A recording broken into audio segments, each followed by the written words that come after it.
You know when you're on the internet and you click on the link to a funny picture, which you then feel the need to share with your Facebook friends, and then you're on Facebook watching a video of a lion attacking a child, which then brings you to YouTube, and before you know it, it's 3 hours later and you're watching cute cat videos on YouTube. Well, I am here today to inform you of the underlying effects that social media can have on a person's brain functions and on their health. Like many young adults, I'm very active on social media, and this seemed like the perfect opportunity to do some research and find out what social media is doing to me. But social media doesn't only affect me. It affects every single person who uses it each day, and I know that many of you do. So today I'm going to inform you of the effects that social media has on your brain functions and on your health. And we're going to start by looking at the way it affects your brain functions. Social media is changing the way we think and the way our brain functions due to a lack of face-to-face communication and an increase in Facebook posts and tweets.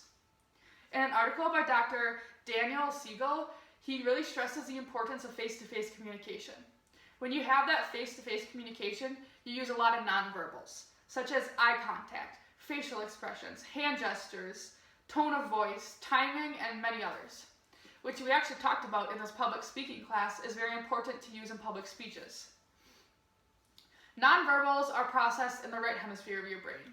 And I know many of you aren't medical majors, so I'm going to explain this very simply. The right hemisphere of your brain is connected very closely to the lower regions of your brain, which then work with the rest of your body to create emotions. Therefore, face-to-face communication and nonverbals lead to an increase in emotions. When you don't have that face-to-face communication, which is what social media is doing to us today, you use the left hemisphere of your brain more often, not the right, and you have a decrease in emotions. Dr. Siegel's main concern with this is that if we don't exercise the right hemisphere of our brain, it might not function as efficiently. Very similar to when you don't exercise your body physically, your body doesn't function as efficiently. So if we're not using nonverbals and we're not using the right hemisphere of our brain, it's not going to function as efficiently. Reward circuitry is the next way that social media is affecting our brain functions. This sounds very complicated, but it's very simple. It's basically when you do something that makes you feel good or that you get a reward from, and then your brain tells your body to do that again so that you feel good again. Very similar to when you're training a dog to sit. When your dog sits nicely, you give it a treat to reward it and make your dog want to sit again.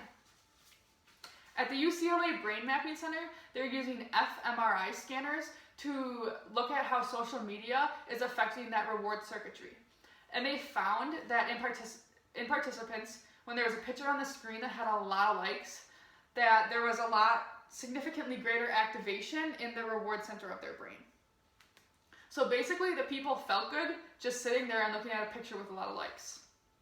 Lauren Sherman, the head at this center, said that reward circuitry is thought to be particularly sensitive in adolescents, and this could be explaining why teens are such avid users of social media.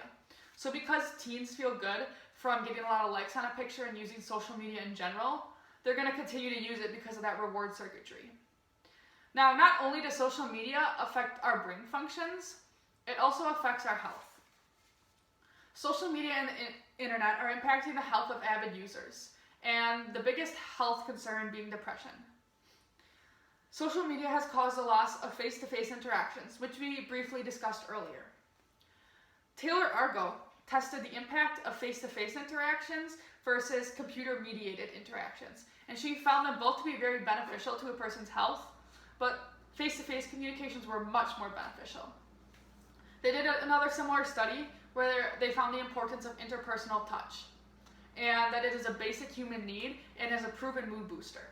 So just being in the presence of somebody else with that face-to-face communication and being able to reach out to touch them if you want to, that has been a proven mood booster and has helped decrease depression.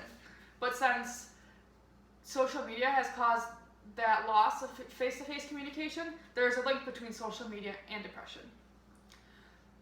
The next health concern that social media has brought about is through sleep. They found that college students who are on their phone in the evenings and nights when they're supposed to be sleeping suffer daytime tiredness and cognitive impairment.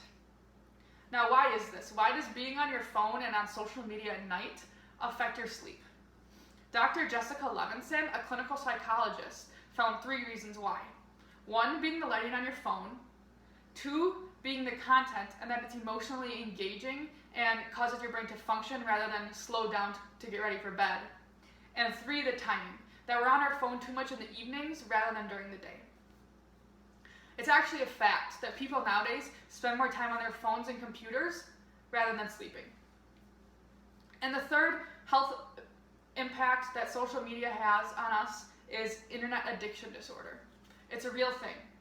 People actually it can cause tremors, shivers, nausea, and anxiety in some cases.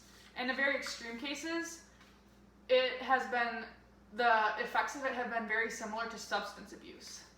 Now, they link internet addiction disorder to other pathological behaviors such as gambling. Now, why do people get addicted to the internet?